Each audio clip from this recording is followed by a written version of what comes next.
Praise the Lord. கிறிஸ்துவுக்குள் அன்பானவர்களே, இயேசுவின் நாமத்தில் அன்பின் வாழ்த்துக்கள். என்னிடம் தியானத்துக்கு ஆதாரமாய் கர்த்தர் கொடுத்த வார்த்தை என்னவென்றால், எபிரேயர் எழுதின புஸ்தகம் 4ஆம் அதிகாரத்திலே 15ஆம் வசனம் 16ஆம் வசனத்தின்படி, நம்முடைய பலவீனங்களை குறித்து பரிதபிக்க கூடாத பிரதான ஆசாரியர் நமக்கு இராமல் எல்லா விதத்திலும் நம்மை போல சோதிக்கப்பட்டும் பாவம் இல்லாதவராய் இருக்கிற பிரதான ஆசாரியரே நமக்கு இருக்கிறார். ஆதலால் நாம் இரக்கத்தை பெறவும் ஏற்ற சமயத்தில் சகாயம் செய்யும் கிருபை அடையவும் தைரியமாய் கிருபாசன தண்டையிலே சேர கடவோம். ஹல்லேலூயா. என் அன்பு தேவனுடைய பிள்ளைகளே, நமக்காக பரிதபிக்கிற ஒரு மகா பிரதான ஆசாரியர், நம்மை குறித்து கரிசனை உள்ள, நம்மை குறித்து அன்புள்ள, இரக்கமுள்ள ஒரு தேவன். இந்த உலகத்திலே நமக்காக பரிதபிக்க இரக்கப்பட ஒரு மனிதர்களும் இல்லை. ஆனால் நமக்காக பரிதபிக்கிற பிரதான ஆசாரியர் எப்படி என்றால், எல்லா விதத்திலும் நம்மை போலவே சோதிக்கப்பட்டவரும் பாவம் இல்லாதவரும், அது மாத்திரமல்ல, நமக்காக இரக்கப்படுகிறவரும், நமக்காக சகாயம் செய்கிறவரும், நமக்கு கிருபை அளிக்கிறவருமாகிய இரக்கமுள்ள, மனதுருக்கமுடைய, அன்பு நிறைந்த, பரிதபிக்கிற பிரதான ஆசாரியராகிய இயேசு கிறிஸ்து. இங்க என்ன சொல்லப்பட்டிருக்கிறது? நாம் இந்த உலகத்திலே மனிதரிடத்தில் பரிதாபத்தை, இரக்கத்தை தேடாமல் நமக்காகவே பாடுபட்டு, சோதிக்கப்பட்டு, கல்வாரி சிலுவையில் அடிக்கப்பட்டு, நமக்காக நொறுக்கப்பட்டு, நம்முடைய சாபங்களை, பாவங்களை, மரணத்தை எல்லாம் கல்வாரி சிலுவையில் சுமந்து மரணத்தை ருசி பார்த்து நமக்காக 3ஆம் நாளே வெற்றி சிறந்தவராய் உயிரோடு எழும்பிய இயேசு கிறிஸ்து நமக்கு இருக்கிறார். ஆகினாலே அவரை மாத்திரம் நாம் சார்ந்து கொண்டு அவருடைய கிருபாசன தண்டையிலே அவருடைய இரக்கத்தை பெற, அவருடைய பரிதாபத்தை பெற, அவருடைய அன்பை பெற்றுக்கொள்ள, அவருடைய கிருபாசன தண்டையிலே நாம் சேரும் பொழுது நாம் இரக்கத்தை பெற்றுக்கொள்கிறோம். என் அன்பு தேவனுடைய பிள்ளைகளே, எப்படி நாம் இரக்கத்தை பெற்றுக்கொள்கிறோம்? எப்படி நாம் பரிதாபத்தை பெற்றுக்கொள்கிறோம்? எப்படி அவர் அன்பை பெற்றுக்கொள்கிறோம்? எப்படி நமக்கு அவர் இறங்குகிறார்? எப்படி? மனம் திரும்பும் பொழுது, தன் பாவத்தை விடும் பொழுது,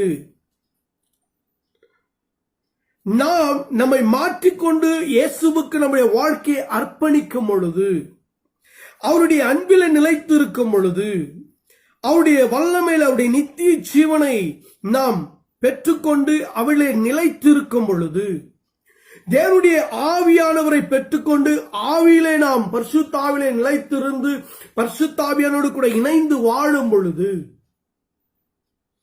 நாம் தைரியமாய் கிருபாசன தண்டையிலே சேர முடியும், இரக்கத்தை பெற. பாருங்க, ஏற்ற சமயத்தில் சகாயம் செய்யும் கிருபையை அடையவும் தைரியமாய் கிருபாசன தண்டையில சேருவோம். ஐயோ, நான் பாவம் செஞ்சிட்டேன், நான் அக்கிரமம் பண்ணிட்டேன், நான் தவறு பண்ணிட்டேன், அதனால நான் என் ஜெபம் கேட்கப்படாது, இனி நான் வாழ முடியாது அப்படின்னு நீங்க நினைக்கிறது தவறு. ஏனென்றால் பாவங்களை மன்னிக்கிற கிருபாசன தண்டையிலே, தேவனுடைய கிருபை அண்டையிலே, இயேசு கிறிஸ்துவின் கிருபை அண்டையிலே நாம் தைரியமாய் அவரிடத்துல போய் நாம் அறிக்கையிடும் பொழுது நாம் தேவனுடைய இரக்கத்தை பெற்றுக்கொள்வோம். எப்படி? பிரியமானவருடைய பிள்ளைகளே, யோனா எழுதின புஸ்தகத்துல நிறைய காரியங்கள் இருக்கு. ஆனால் எனக்கு யோனா எழுதின புஸ்தகத்தை தேவன் அதை காண்பித்தார். யோனா எழுதின புஸ்தகத்தை நாம் வாசிக்கும் பொழுது, பிரியமானவருடைய பிள்ளைகளே, அங்கே நினைவே குறித்து அங்கு சொல்லப்பட்டிருக்கிறது. நினைவே ஜனங்கள் பாவம் செய்கிறார்கள், தேவனுக்கு விரோதமாய் செயல்படுகிறார்கள், தேவனுக்கு விரோதமான காரியங்களை செய்கிறார்கள். ஆகினாலே தேவ பக்தி இல்லாதவர்களாக அவர்கள் தேவனுக்கு விரோதமான காரியங்களை செய்தனாலே ஆண்டவர் அந்த நினைவே பட்டணத்தை ஆண்டவர் கவிழ்த்து போட தீர்மானம் பண்ணுகிறார். ஆகினாலே ஒரு தேவனுடைய ஊழியக்காரனை, தீர்க்கதரிசியை தேவன் மிஷனரியாய் பயன்படுத்த விரும்புகிறார். அவர் நினைவுக்கு யோனாவை அனுப்ப சித்தமா இருக்கிறார். நினைவே மனுஷர்களுக்கு அவர் பயந்து தரிசிசுக்கு ஓடி போகிறார். அப்படி ஓடி போகும் பொழுது ஆண்டவர் பெருங்காற்றை எல்லாத்தையும் உண்டு பண்ணுகிறார். ஆகினால நிறைய சேதங்கள் உண்டாகிறது. யோனாவை தூக்கி கடல்ல போடுறாங்க. அங்க பெரிய மீன் அவர் வயிற்றிலே 3 நாள் இருக்கிறார். அந்த மீனின் வயிற்றில் இருக்கும் பொழுது அவர் ஜெபிக்கிறார். அவரும் மனம் திரும்புகிறார். அவருடைய வாழ்க்கையில மாற்றம் உண்டாகிறது. அதுக்கு பிறகு அவர் 2ஆம் தரம் கர்த்தருடைய வார்த்தை யோனாவுக்கு உண்டாகி மகா நகரமாகிய நினைவுக்கு போய் அவர்களுக்கு விரோதமாக பிரசங்கம் பண்ணுகிறார். நல்லா கவனிங்க. அவர்களுக்கு சாதகமாக, அவர்களுக்கு ஏற்றபடி, அவர்கள் பாவம் செய்தலாம், பரவாயில்ல நீங்க செய்யுங்க அப்படின்னு சொல்லி அவர்களுக்கு ஏற்ற போல அந்த ஊழியக்காரன் பிரசங்கம் பண்ணாதபடி அவர்களுக்கு விரோதமாய் அவர் பிரசங்கம் பண்ணுகிறார். 3 நாள் பிரயாணம் பண்ணி மகா விஸ்தாரமான பெரிய நகரமா இருந்த நினைவேல பிரவேசித்து அங்க இருக்கிற ஜனங்களுக்கு சொல்லுகிறார், ஆண்டவர் இந்த நினைவையை கவிழ்த்து போட போகிறார்.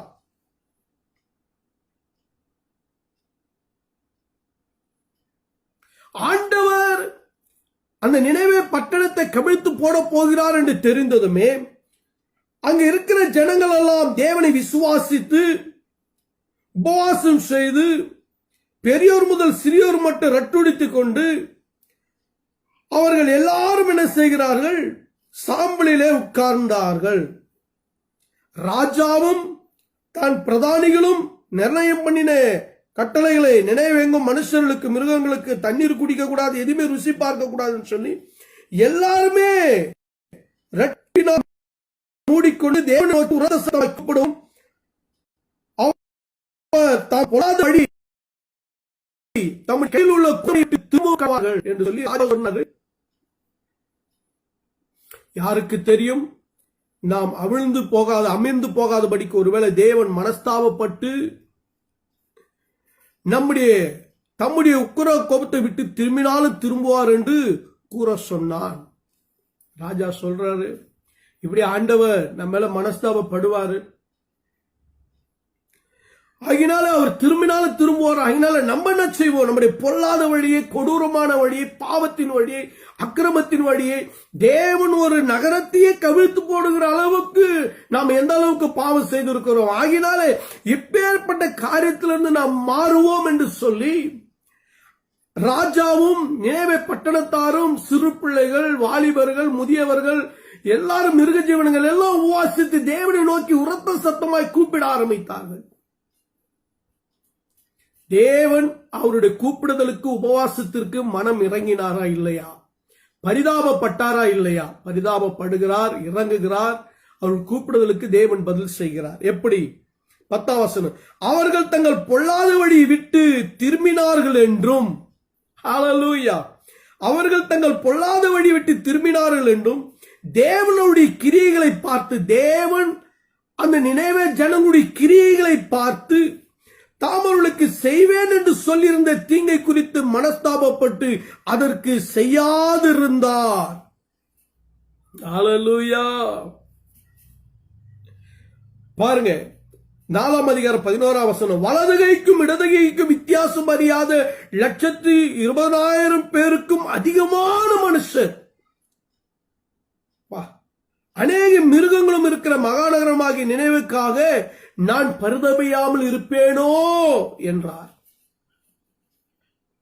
அன்பு தேவனுடைய பிள்ளைகளே, இன்னைக்கு தேசத்தை கொள்ளை நோய்கள் பயங்கரமாய் தாக்கிக் கொண்டிருக்கிறது.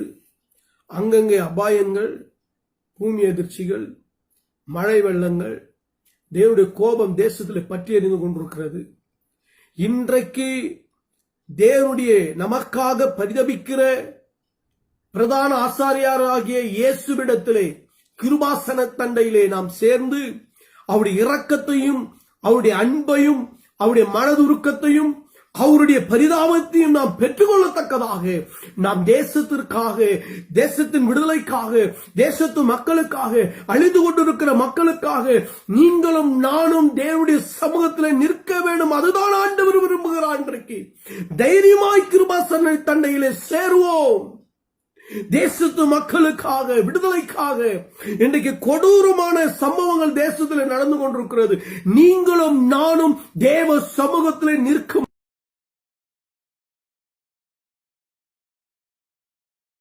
பொழுது, நிற்கும் பொழுது கர்த்தர் அவர் பரிதாபப்பட்டு மனஸ்தாபப்பட்டு தீங்கி செய்யாதபடி, பாருங்க எவ்வளவு அழகா சொல்லப்படுறது பாருங்க. தாம் அவர்களுக்கு செய்வேன் என்று சொல்லியிருந்த தீங்கை குறித்து மனஸ்தாபப்பட்டு அதை செய்யாதிருந்தார்.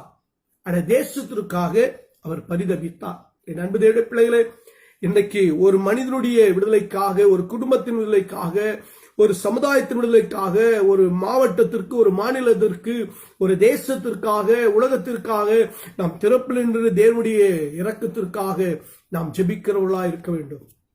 அப்பொழுது அவர் இறங்கி நினைவே ஜனத்தை ரட்சித்தது போல, ஏன் இயேசு கிறிஸ்து உலக ரட்சகராக, உலகத்தின் பாவங்களை சுமந்து தீர்க்கிறவராக அவர் இறங்கி வந்தாரே. அன்பு பிள்ளைகளே, முழு உலகத்திற்காக பரிதாபப்பட்டு பாவம் இல்லாதவராயிருந்தவர் நமக்காக சோதிக்கப்பட்டு, பாட அனுபவித்து, துக்கம் அனுபவித்து, பலவீனங்களை ஏற்றுக்கொண்டு, சோதிக்கப்பட்டு, அடிக்கப்பட்டு, சரீரெல்லாம் பிற்கப்பட்டு, ரத்தம் சிந்தி முழு உலகத்தையும் விடுவித்த நமக்காக அன்பு செலுத்தியே இரக்கமுள்ள ஆண்டவர் என் இயேசு கிறிஸ்து. அவரை நோக்கி விடுதலைக்காக, தேசத்தின் ஆசீர்வாதத்திற்காக, ஒவ்வொரு மனிதனுடைய விடுதலைக்காக, ஒவ்வொரு மனிதனுடைய ஆசீர்வாதத்திற்காக, ஒவ்வொரு மனிதனுடைய ரட்சிப்புக்காக, ஒவ்வொரு மனிதனும் மனம் திரும்பி பரலோக ராஜ்யம் வர வேண்டும் என்பதற்காக நாம் தேவனுடைய கிருபாசன தண்டையிலே சேருவோம். அவர் நமக்காய் பரிதபிக்கிற பிரதான ஆசாரியர். அல்லேலூயா. அது மிக மிக முக்கியம். தேசம் அழிகிறதே, தேசம் அழிந்து கொண்டிருக்கிறது.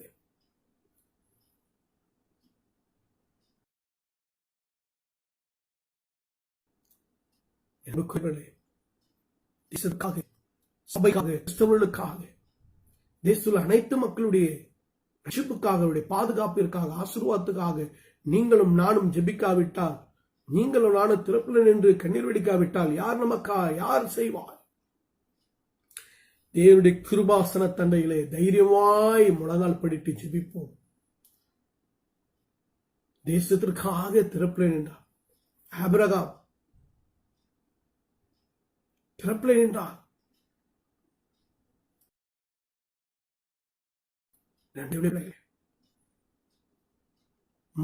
ஜனங்களுக்காக திறப்பில் நின்றார். தாவீது தன் ஜனங்களுக்காய் நின்றார். இயேசு கிறிஸ்து முழு உலகத்திற்காக திறப்பில் நின்றார். இன்னைக்கு நீங்களும் நானும் நிற்போம். தேசத்தை இயேசுவின் கையிலே கொடுப்போம். தேசம் இயேசுக்கு சொந்தமாகட்டும். அவருக்காக நாம் வாழுவோம். அடுத்த வேதம் சொல்லப்பட்டிருக்கிறது, ஒரு தனிப்பட்ட மனிதனுடைய விடுதலை. எப்படி சங்கீதங்களின் புத்தகத்திலே தாவீது சொல்லுகிறார். சங்கீதம் 69 சொல்றார் பாருங்க, நிந்தை என் இருதயத்தை பிளந்தது, நான் மிகவும் வேதனைப்படுகிறேன், எனக்காக பரிதவிக்கிறவன் உண்டோ என்று காத்திருந்தேன், ஒருவனும் இல்லை, தேற்றுகிறவனும் இல்லை, காத்திருந்தேன், ஒருவனை காணேன். என் ஆகாரத்தில் கசப்பு கலந்து கொடுத்தார்கள், என் தாகத்துக்கு காடியை கொடுத்தார்கள். சங்கீதக்காரன் தாவீது சொல்லுகிறார், நிந்தை என் இருதயத்தை பிளந்தது, நான் மிகவும் வேதனைப்படுகிறேன், எனக்காக பரிதபிக்கிறவன் உண்டோ என்று காத்திருந்தேன், ஒருவனும் இல்லை. பரிதபிக்கிற யாரல்ல, தேற்றுவதற்கு யாரல்ல எனக்கு. ஒரு ராஜா புலம்புறார் பாருங்க. ஒரு தேசத்தை ஆளுகிற ஒரு மனிதனுடைய வாழ்க்கையில இருக்கிற பாதிப்பு. இன்றைக்கு தேசத்தை ஆளுகிறவர்களா இருக்கட்டும், ஊழியக்காரர்களா இருக்கட்டும், தேவனுடைய பிள்ளைகளா இருக்கட்டும், நீங்கள் யாரா இருந்தாலும் சரி, ஒவ்வொருடைய வாழ்க்கையிலும் இன்றைக்கு தேற்றுவர்களுக்காக, ஆறுதலுக்காக, விடுதலைக்காக, சமாதானத்திற்காக, நிம்மதிக்காக நாம் தேவனிடத்திலே கேட்டுக்கொண்டிருக்கிறோம்.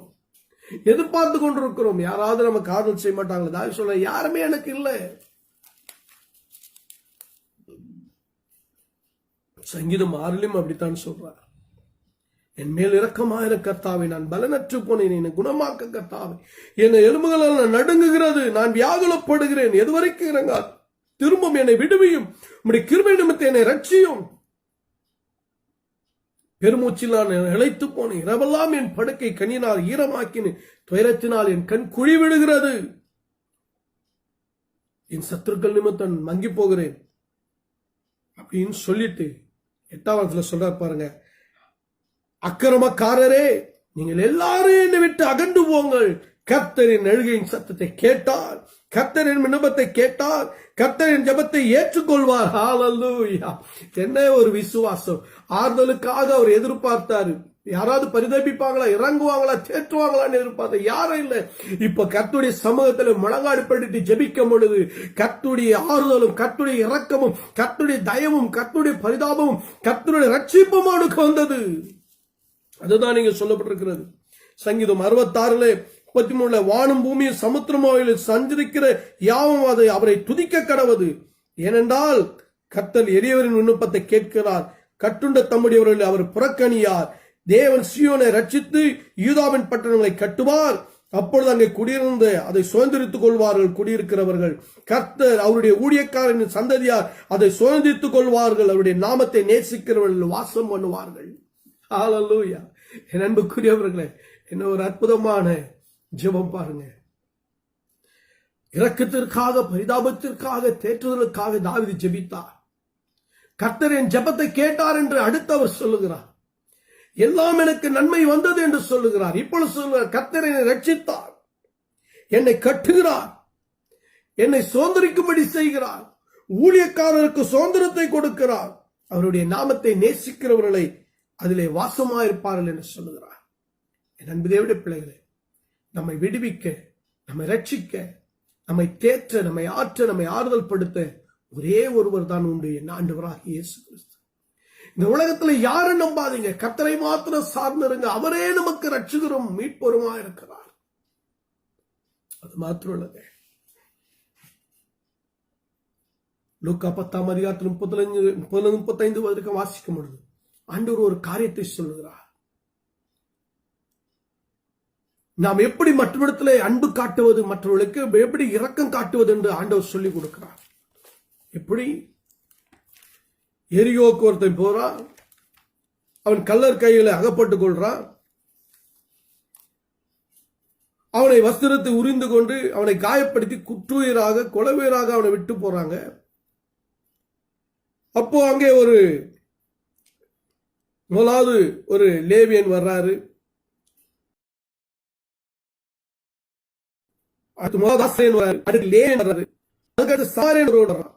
அவன் கிட்ட வந்து அவனை கண்டு மனதுருகி அவன் கிட்ட போய் அவன் காயங்கள்லாம் கட்டு போட்டு அவன் திராட்சை ரசத்தை கொடுத்து அவனுடைய வாகனத்தில் ஏற்றின்னு போயிட்டு ஒரு சத்திரத்துல, அதாவது மருத்துவத்துல செய்கிற இடத்துல அவனை ஒப்புவித்து அவனை பார்த்து கொள்ளும்படி அந்த சத்திரத்து இடத்துல பணம் கொடுக்கிறான்.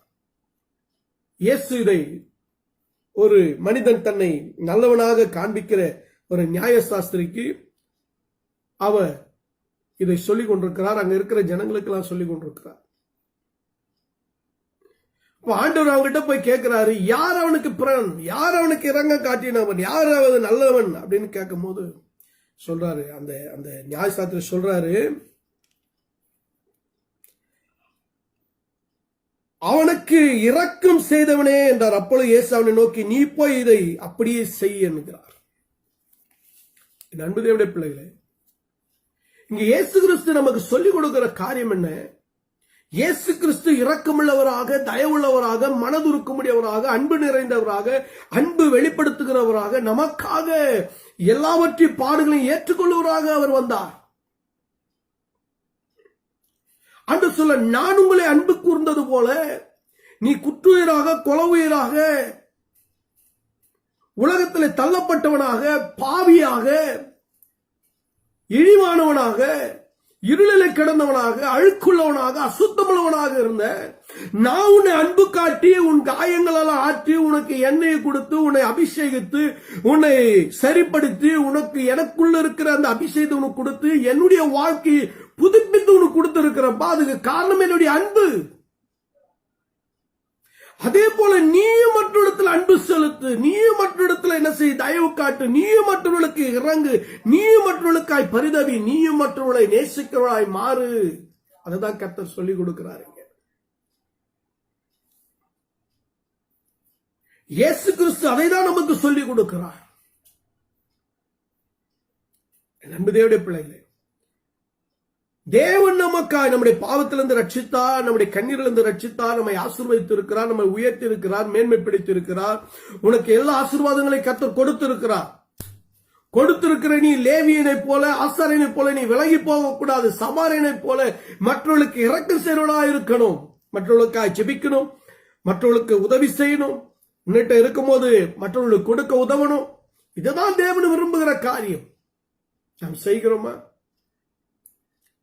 நமக்கு பரிதாபப்பட்டு நம்மை மீட்டெடுத்த நம்ம ரட்சித்த இயேசு கிறிஸ்து நம் தனிப்பட்ட வாழ்க்கையை ரட்சித்து உயர்த்தி சத்ரு பிடியிலிருந்து நம்ம விடுதலையாக்கி நம்மை ஆசீர்வதித்து உயர்த்தின ஆண்டவர் இன்னைக்கு உண்ட கேட்கிறாரு, நீ மற்றவர்களுக்கு இறங்குறியா? நான் உனக்கு இறங்கினே, நான் உனக்கு பரிதாபப்பட்டனே, நான் உனக்கு அன்பு செலுத்தினேனே, நீ மற்றவர்களுக்கு அன்பு செலுத்துறியா? மற்றவர்களுக்கு நீ இறங்குறியா?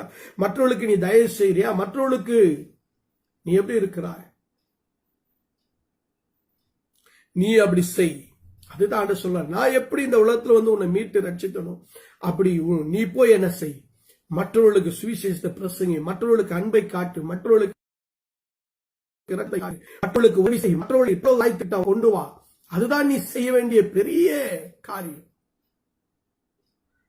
அது தேவன் விரும்புகிறார், கர்த்தரிடத்தில் எதிர்பார்க்கிறார். நீங்கள் நானும் செய்வோமா? என் அன்பு தேவனுடைய பிள்ளைகளே, கிருபாசன தண்டையிலே மறுபடியும் அதே வசனத்தை வாசிப்போம். நம்முடைய பலவீனங்களை குறித்து பரிதபிக்க கூடாத பிரதான ஆசிரியர் நமக்கு இராமல் எல்லா விதத்திலும் நம்மை போல சோதிக்கப்பட்டு, ஹல்லேலூயா, எல்லா விதத்திலும் நம்மை போல சோதிக்கப்பட்டார். பிறக்கும் பொழுதே அவரை கொல்லணும்னு சோதனை, வளர்ந்த பிறகு பிசாசினால் சோதனை, மனிதர்கள் சோதனை, கல்வாரி சிலுவையின் சோதனை, மரணத்தின் சோதனை, எல்லா பாடுகள்.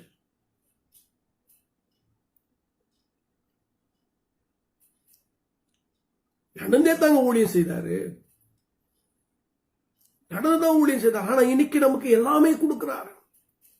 வீடு கொடுக்கிறார், கார் கொடுக்கிறார், பங்களா கொடுக்கிறாரு, சபையை கொடுக்கிறாரு, சொந்த இடத்தை கொடுக்கிறார், எல்லாத்தையும் கொடுத்திருக்கிறார். ஆனா அவர் எப்படி இருந்தாரு?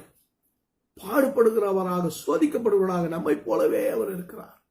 ஆனால் நாம் பாவியான மனுஷர், அவரோ பரிசுத்தமுள்ள தேவன். நாம் அவருடைய ராஜ்யத்திற்காக, அவருக்காக, தேவனுடைய ராஜ்யத்திற்காக, இயேசு கிறிஸ்து பட்ட பாடுகளுக்காக நாம் என்ன செய்ய போகிறோம்? என் அன்பு தேவனுடைய பிள்ளைகளே, நாம் ஒன்று செய்யலாம். ஆதலால் நாம் இரக்கத்தை பெறவும், நாமும் நம்மோடு கூட இருக்கிற நம்முடைய உறவினர்கள், நம்முடைய சமுதாயத்தை சேர்ந்தவர்கள், நம்முடைய நாட்டை சேர்ந்தவர்கள், நம்முடைய தேசத்தை சேர்ந்தவர்கள், நம்முடைய உலக மக்களுக்காக பாருங்க, ஆதலால் நாம் இரக்கத்தை பெறவும் ஏற்ற சமயத்தில் சகாயம் செய்யும் கிருபையான, ஏற்ற சமயத்தில், அதுதான் முக்கியம். ஏற்ற காலத்திலே, அதாவது ஏற்ற காலம் வந்துகிட்டு இருக்கு, ஒவ்வொரு நாளும் ஏற்ற காலம். அவருடைய ரட்சிப்பு, அவருடைய இரக்கம், அவருடைய மனதுருக்கம், அவருடைய அன்பு, அவருடைய அபிஷேகம், அவருடைய வல்லமைகள், அவருடைய நித்திய ஜீவன் ஏற்ற காலத்திலே சமயத்தில் சகாயம் செய்யும் கிருபை அடையவும் தைரியமாய் கிருபாசன தண்டலை சேர. கிருபாசன தண்டலை சேரணும். ஆசாரிய கூடாரத்தில் 3 பாட்டு இருந்ததுங்க. அதாவது பாத்தீங்கன்னா பிரகாரம், பரிசுத்த ஸ்தலம், மகா பரிசுத்த ஸ்தலம். இந்த மகா பரிசுத்த ஸ்தலத்துல வருஷத்துக்கு ஒரு முறை போய் தேசத்துக்காக பிரதான ஆசாரியர் உள்ள போவார். அவர் பரிசுத்தமுள்ளவராக இருந்தார்னா பாதுகாக்கப்படுவார், எல்லாம் சாம்பலாயிருவார். ஏன்னா தேவனுடைய பரிசுத்தத்துக்கு நிக்க முடியாது. ஆனால் இப்பொழுதோ இயேசு கிறிஸ்துவின் ரத்தத்தினாலே, புது உடன்படிக்கையின் ரத்தத்தினாலே, இயேசு கிறிஸ்துவின் நிமித்தம் நாம் பரிசுத்தமாக்கப்பட்டு நீதிமாக்கப்பட்டு கிருபாசன சேர்க்கம் இருக்கும்.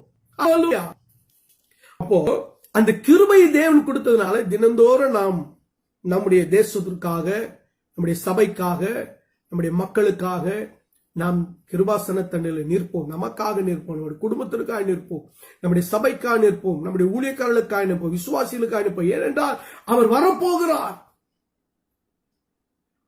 அவருடைய நியாய தீர்ப்பு நாளிலே அவருக்கு முன்பாக நாம் நிற்கும் பொழுது பரிசுத்தமுள்ளவர்களாய், நீதி உள்ளவர்களாய், நம்மை கொண்டு அநேகரை ரட்சிப்புக்குள்ள நீதிக்குட்படுத்தி அவருக்கு முன்பாக போய் நிற்கிறவர்களாக நாம் மாறுவோம்.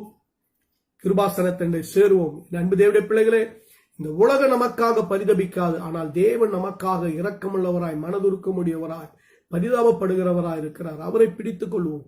உன்னை வாழ வைக்கிறவர் அவர், உன்னை உயர்த்துகிறவர் அவர். உனக்காகவே அவர் இந்த உலகத்திலே வந்தார். உன் வாழ்க்கையை அவர் ஆசீர்வதிக்கும்படி, உனக்கு நன்மை செய்யும்படிக்கு அவர் நமக்காக வந்தார். அப்படிப்பட்ட நமக்காக பரிதபிக்கிற தேவனை நாம் பிடித்துக் கொள்வோம். நம்மை நம்முடைய குடும்பங்களை ஆசீர்வதிப்பார். கண்களை மூடி ஜெபிப்போமா? பரலோக பிதாவே, அன்பின் தகப்பனே, வானத்துக்கும் பூமிக்கும் தேவனாய் கர்த்தர் நீர் ஆண்டவரே. ஆண்டவரே, பரிதபிக்க கூடாத பிரதான ஆசாரியர் அல்லப்பா நீர். எங்களுக்காய் பரிதபிக்கிற பிரதான ஆசாரியர். எங்களுக்காய் சோதிக்கப்பட்டீர், பாடுபட்டீர். பரிசுத்தமுள்ள தேவனாய் எங்களுக்காய் நீர் இறங்கி வந்தீரப்பா. எங்களை பரிசுத்தப்படுத்தும்படி, எங்கள் சாபங்களை ஆசீர்வாதமாய் மாற்றும்படிக்கு, எங்கள் மரணத்திலிருந்து தூக்கி எடுத்து நித்திய ஜீவ வாழ்க்கை கொடுக்கும்படிக்கு, நாங்கள் காயப்பட்டிருக்கிறோம், குத்தப்பட்டிருக்கிறோம், வியாதியினாலே உலகத்தாலே நொறுக்கப்பட்டிருக்கிறோம், மன இருளிலே சிக்கிறத எங்களை தூக்கி எடுத்து எங்கள் காயங்களை கட்டி எங்கள் வியாதிகளை சுகப்படுத்தி எங்களுக்கு மறுவாழ்வு கொடுத்த தெய்வம் நீர் இயேசுவே. எங்களுக்காக நீர் இரக்கம் பாராட்டினவரப்பா. எங்களை ஆசீர்வதித்து எங்களுக்கு நல்ல வீடுகளை, நல்ல வாழ்க்கையை நீர் நடந்து ஊழியம் செய்தீர். ஆனால் இன்றைக்கு எங்களுக்கு நல்ல பைக்கு, நல்ல வண்டி, நல்ல காரு, நல்ல வீடு, நல்ல சபைகள், நல்ல ஊழிய ஸ்தலங்கள், நல்ல வீடுகள், எல்லாவற்றையும் பணம், பொருள், நகை, நட்டுகள் எல்லாம் எங்களுக்கு கொடுத்திருக்கிறீர் சுவாமி. காரணம் உம்முடைய அன்பு, உம்முடைய இரக்கம், உம்முடைய தயவு எங்களை வாழ வைக்கிறதப்பா. ஆண்டவரே, எங்கள் ஜெபத்திற்கு உடனே பதில் தருகிறீர். நாங்கள் மனமாறும் பொழுது எங்கள் பாவங்களை மன்னிக்கிறீர். நாங்கள் கண்ணீர் வடிக்கும் பொழுது எங்கள் கண்ணீரை துடைக்கிறீர். ஆண்டவரே, உம்மிடத்தில் நாங்கள் வேண்டிக் கொள்ளும் பொழுது அந்த வேண்டுதலுக்கு எங்களுக்கு பதில் செய்கிறீர் அப்பா. இப்பொழுதும் ஆண்டவரே, எங்களுக்காக, எங்கள் ஆண்டவரே குடும்பத்திற்காக, எங்களுடைய உறவினர்களுக்காக, என்னுடைய சபைக்காக, என் சமுதாயத்தில் வாழுகிற ஜனங்களுக்காக, என் நாட்டிற்காக, என் தேசத்திற்காக, உலக மக்களுக்காக நாங்கள் கிருபாசன தண்டையில் நின்று அநேகருடைய ரட்சிப்புக்காக, மன திரும்பலுக்காக, அநேகர் பரலோகராஜ்யம் வர நாங்கள் உழைக்க பரிசுத்த ஆவியானவர்களுக்கு கிருபை செய்வீராக. பரிசுத்த ஆவியானவரே, என் சத்தத்தை கேட்டுக்கொண்டு இருக்கிற ஒவ்வொருவருக்கும் ஆண்டவரே, ஆண்டவரை இரக்க குணத்தை, பரிதாபப்படுகிற இரக்க ஆண்டவரை அன்பின் இருதயத்தை தாங்கப்பா. அணிந்து கொண்டிருக்கிற ஜனங்களுக்காக, பாதிக்கப்பட்டு கொண்டிருக்கிற ஜனங்களுக்காக, ரட்சிப்புக்காக கிருபாசன தண்டையிலே தைரியமா நிற்கட்டும். உம்முடைய கிருபாசன தண்டையிலே தைரியமாக வந்து உம்முடைய பாதத்தை பிடித்து கண்ணீர் வடித்து தேசத்திற்காக நிற்கட்டப்பா. சுவிசேஷம் சொல்லட்டும் ஆண்டவரே. கர்த்தர் அப்படி மாற்றுங்கப்பா. பரிசுத்த ஆவியானவரே, உம்முடைய வருகையில உமக்கு முன்பாக வந்து நிற்கும் பொழுது வெறுமனே நாங்கள் தனியானவர்களாய் வராதபடி அநேக ஆத்துமாக்களை அறுவடை செய்தவர்களாய், திரளான ஆத்துமாக்களுக்கு சொந்தக்காரமாக வந்து நிற்க எங்களுக்கு இதை கேட்கிற ஒவ்வொருவரும் பயன்படுத்துங்கப்பா. இந்த சத்தத்தை கேட்டுக்கொண்டிருக்கிற ஒவ்வொருவரும் ஆண்டவரே, கிராமங்களிலும், பட்டணங்களிலும், தேசங்களிலும் வல்லமையாய் பயன்படுத்துவீராக. உம்முடைய ஆவியின் மரங்கள், வல்லமைகள் அவளுக்குள்ளே கிரியை செய்யட்டும், மனதுருக்க கிரியை செய்யட்டும், அன்பின் ஆவி கிரியை செய்யட்டும். ஆண்டவரே, பரிதபிக்கிற இருதயம் உண்டாகட்டும் ஆண்டவரே. இயேசுவின் வல்லமை ஆட்கொள்ளப்படட்டும் ஆண்டவர். வியாதிஸ்தர்களுக்காக, கடன்பட்டவர்களுக்காக, ரட்சிக்கப்படாதவர்களுக்காக, குடிகாரருக்காக, வேசி மார்க்கத்தாருக்காக, இந்த தேசத்தை அழிந்து கொண்டிருக்கிற, அந்த அழிந்து கொண்டிருக்கிற, கெடுத்து கொண்டிருக்கிற ஜனங்களுக்காக மனதுருகி கண்ணீர் வடிக்கிற ஆட்களை நீர் உருவாக்கும் சுவாமி. யோனாவை போல தீர்க்கதரிசிகளாக, மிஷனரிகளாக, தாவீதை போல கண்ணீர் வடித்து ஜெபித்து அற்புதங்களை, அடையாளங்களை, ஆசீர்வாதங்களை பெற்றுள்ளவர்களாக, சமாரியனை போல மற்றவர்களுடைய காயங்களை ஆற்றுவர்களாக, சுகத்திற்காக, மற்றவருடைய ஆரோக்கியத்திற்காக நிற்கிறவர்களாக, அன்பு செலுத்துகிறவர்களாக, இயேசுவே உம்மை போல அன்புள்ளவர்களாக, உம்மை போல எங்களை மாற்றுங்க சுவாமி, எங்களை மாற்றுங்கப்பா. ஆண்டவரே, பெரிய காரியங்களை செய், ஆசீர்வதி, மேம்படுது. கேட்கிற ஒவ்வொருவருக்கும் இந்த வார்த்தை ஆசீர்வாதமாய் மாறட்டுமா. இது உம்முடைய வார்த்தையப்பா. நீ பேசின வார்த்தைக்காக நன்றி சுவாமி. என் ஆவி, ஆத்மா, சரீரம் ஒப்புக் கொடுக்கிறேன். பெரிய காரியங்களை செய். இயேசுவின் நாமத்தில் ஜெபத்தை கேட்ட எங்கள் ஜீவனுள்ள நல்ல பிதாவே, ஆமென், ஆமென். என் அன்புக்குரியவர்களே, கர்த்தர் நமக்காய் பரிதாபப்பட்டிருக்கிறார், நம்மை வாழ வைத்திருக்கிறார், நம்மை செழிப்பாக்கி இருக்கிறார். நாம் மற்றவர்களுக்காய் பரிதாபப்படுவோம். உடைய தேசத்தின் மக்களை ரட்சிப்புக்காய் பரிதாபப்பட்ட அவர்களுக்காய் கிருபாசன தண்டையில தைரியமாய் சேர்வோம். கர்த்தர் இறங்குவார், ரட்சிப்பை கட்டளிடுவார். நம்முடைய தேசம் பரிசுத்தமாகும். நாம் தேவனுடைய வருகையிலே அவருக்கு முன்பாக உண்மையுள்ளவர்களாக, உத்தமமுள்ளவர்களாக நாம் நிற்போம். கர்த்தர் உங்களை, உங்கள் குடும்பங்களை ஆசீர்வதிப்பார். God bless you. God bless you.